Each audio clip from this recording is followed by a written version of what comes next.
Hello, everybody. Scott Golden here with the Golden Opportunities Coaching YouTube channel. Welcome to those of you who are new. We try to be here multiple times per week. We got over 800 of these available for your listening pleasure, wide variety of topics.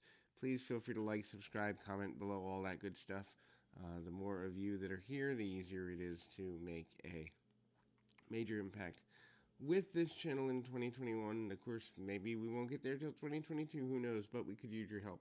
Like, subscribe, comment, all that good stuff. In any event, this is the kind of how to control your mind sort of conversation. If you're new here and would like to work with me in coaching either life, relationship, business, or any other point in between, would love to be of service to you in that way, please feel free to reach out at PO Perception on Twitter or the About Me section on this YouTube page.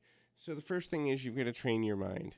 The mind is there as a protective mechanism. It is there in attention to try to protect us from the negatives of the world and also danger and also emotional upset. And so a lot of times what we think is dangerous is actually just wonky emotions. And so it's super useful to begin to train your mind. And one of the things that a person needs to train their mind with and against is resiliency. So the idea is that resiliency matters more than just about anything else in the world when it comes to overcoming challenges and problems.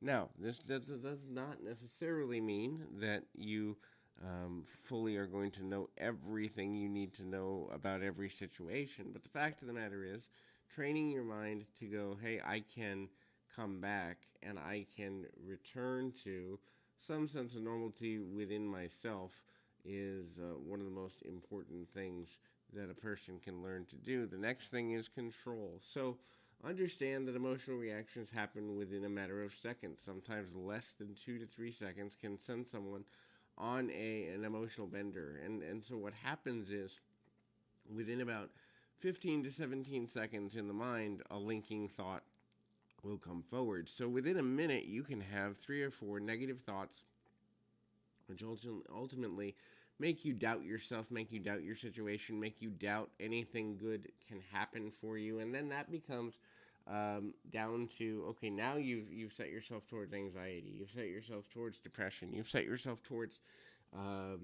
you know,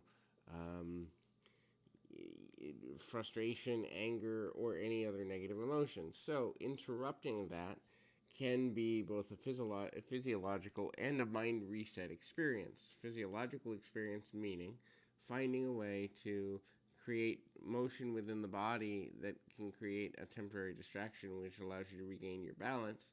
And ultimately, kind of the emotional experience doesn't mean don't feel your emotions, but when you make decisions from your emotional standpoint, from your emotional core, you're only making decisions on limited knowledge and the course of adrenaline and other hormones coming through your body. You're not necessarily making them from a place of strength or intelligence or internal support. So that can be problematic for a number of reasons. The next thing to consider is kind of looking at the nature at which we think that things can be kind of reset. And again, what have I focused on? So focus is important because what you focus on always comes to be. Now it could take weeks, months, or even years to come into being, but continual focus will influence in a positive or negative way, depending on your bent and your spin, the outcome of any event or series of events. So when a person is going through a negative emotional experience, asking about or trying to figure out where their focus is on a continual basis is one of the most important things to kind of look at and to kind of be, balanced and find where things are supposed to go or where things can go as we kind of go forward. In any event, it can be helpful to kind of have that internal conversation for a variety of reasons and from a variety of, you know, a variety of mindsets. Not necessarily a good or bad idea. It's just something to consider from the perspective of what it is that you need to figure out, and ultimately, that's the best way to go going forward. So, in any event, I encourage you to keep your feet on the ground, your mind in the moment. Until next time, everybody.